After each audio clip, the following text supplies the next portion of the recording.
तो मुझे बताइए कि जब खुद पुलिस अफसरान डकैती और अगवा बड़ा तावान की वारदातें करेंगे, जब खुद शहरियों को लूटेंगे, तो ये स्ट्रीट क्राइम की वारदातें कैसे उठ सकती हैं? असल मामला ये है कि एक तरफ ये जो जो बड़े बड़े जो ताजिर हैं, उनको तो ये तावान की गर्ज से खुद लूट रहे हैं, अगवा कर रहे हैं, और उसके साथ साथ ये जो पीपल्स पार्टी और जरदारी का जो मुसल्लत ये जो सिस्टम है ऊपर से लेकर नीचे तक करप्शन का, तो इन्होंने खुद कराची में स्ट्रीट क्रिमिनल खुद पाले हुए हैं जो लूट के रोजाना पुलिस के अफसरान को देते हैं और यहां से पूरा ऊपर तक पैसा जाता है। तो कैसे रोक सकते हैं? यानी कि बेशर्मी और ढिलाई की हालत यह है कि कुछ करने और अफसोस करने शहर के लोगों से नालिम होने के बजाय सिंध का वजीर दाखिला मुराद अली शाह कहता है कि जी ये तो निगरान हुकूमत के दौर में ये हुआ है, और इनके जो दीगर सूबाई गुजरा है, अब वो शकील मेमन हो या वो दूसरा नासिर शाह और दीगर गुजरा, वो इस पर सरापा हो रहे हैं कि जी ये क्यों इस पर हुकूमत को तनकीद का निशाना क्यों बनाया जा रहा है।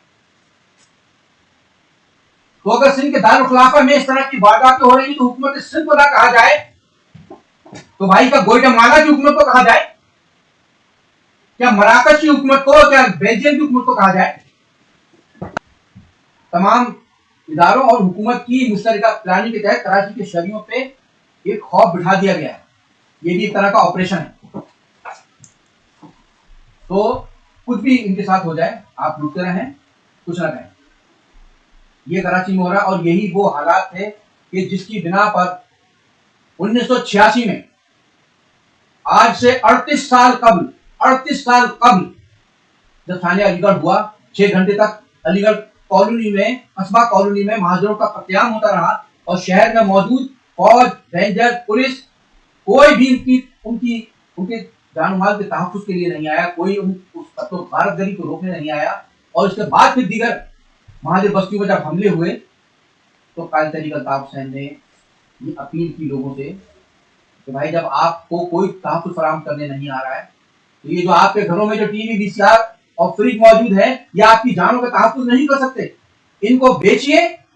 लाइसेंस बनवाइए और असला हासिल कीजिए अपनी जान माल, अपने बीवी बच्चों, माओ बहनों, बेटियों के तहफ्फुज़ के लिए। तो बड़ा तूफान मचा दिया। और आज तक ताना दिया जाता है कि अल्ताफ़ हुसैन ने कहते हैं कि टीवी, वीसीआर भी। अल्ताफ़ हुसैन ने बिल्कुल सही कहा था, और जो बसीरत रखते हैं वही ये बात कह सकते हैं। आज 38 साल बाद जब कराची के एक एक इलाके में इसी तरह से लोग लुट रहे हैं, गोलियों का निशाना बन रहे हैं, अपने घरों के सामने लुट रहे हैं,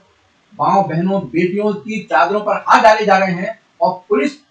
जितने वाकयात तक रिपोर्ट हुए हैं कि सड़क पर मौजूद पुलिस के सामने लूटा गया लोगों को, और नौजवान जाकर शिकायत कर रहे हैं पुलिस वालों की, हमें लूट लिया गया, और पुलिस वाले खड़े हुए इसलिए कि पुलिस और डाकू वो वर्दी में है और ये बगैर वर्दी। तो आज ये सूरत हाल देखकर खुद बाज़ उलमाए कराम ने तो खुद मिंबर पर खड़े होकर ये कह दिया है कि इस तरह मर रहे हैं आप भी असला हासिल करें और इन डाकुओं को मारें। और इसके लिए वो हवाले और जवाब भी बता रहे हैं पूरा, तो लोगों की समझ में ये बात आ जाएगी।